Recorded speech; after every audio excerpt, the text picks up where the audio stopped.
we wanted to tell you something about the classroom experience here at Juniata College. Last semester, Jesse was in one of my courses called Natives and Colonists in Early North America.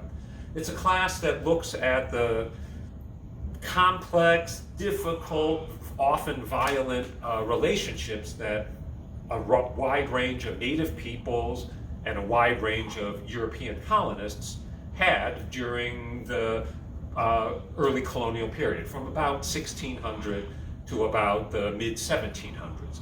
We look at the Virginia area, Chesapeake Bay, we look at Canada, we look at New England, and we looked at Pennsylvania.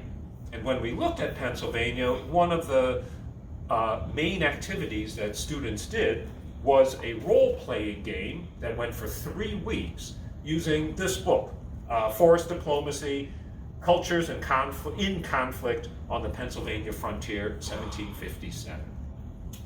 Jesse, can you give some context to the game and talk about some of the roles that students played? Absolutely. So for the context of the game, we were playing the roles of different factions found in the colony of Pennsylvania that were mainly Native Americans or representatives from Pennsylvania. The natives could range from Iroquois representatives to members of the Delaware tribe, and for the Pennsylvania colonists, you could be either members of the Commonwealth of Pennsylvania, elected representatives, or members of the proprietary faction, people appointed by the Penn family.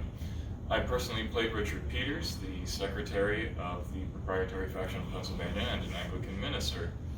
And for every person, regardless of what faction you're in, you had personal goals as well as goals for your overall group to try and achieve. And one of the key factors of the game is not only understanding your own role and how it factors in with others, but also how to interact with other people to try and achieve those. Because you're essentially rewarded for achieving more of your goals, but you can't really do that without making compromises in other places. Right. And so, as the game was unrolling for 3 weeks, what was that like, and what did you get out of the game?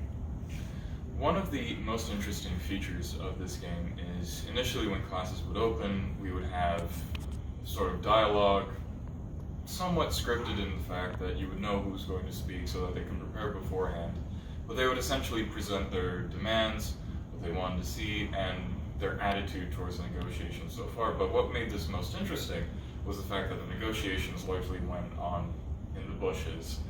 You know, meetings between a select group of people trying to forward their goals, trying to strike deals, often behind the backs of, you know, their co-workers, you know, the people that they're supposed to be cooperating with. Right. The scripted part were the formal treaty negotiations, and that followed in history a pretty rigid script, and deviation from that could cause problems.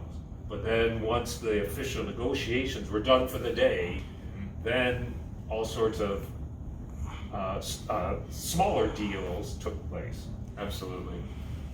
And that was perhaps the most interesting part. As a secretary, I had to record the goings-on of the negotiations, the more formal ones, but when it came to what was going on behind the scenes, that was pretty much anything goes. Right. So that was an unexpected part of the playing the game? Absolutely. And were there other unexpected parts? Definitely. When we were preparing for the game in the initial week and a half, when we were reviewing documents, gathering the backstory of what we had to prepare for, the roles that we would have to undertake, something that a lot of students were concerned with was the idea of cultural appropriation, in particular with Native American culture and representing a group different from themselves.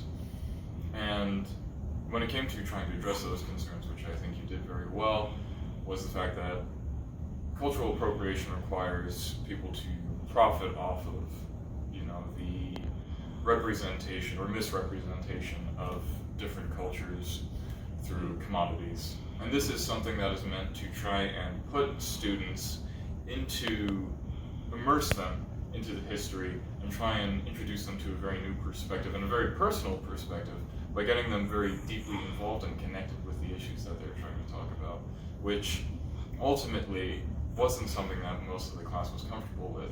So you gave them the option of having an alternative assignment, which many of them took. So what resulted was we still had enough people to continue the game, but many people had to take on additional roles that would have originally been left to other people, but it was something that we were able to adapt to ultimately. And I think regardless of how many people we had or would have had, we still enjoyed it very much.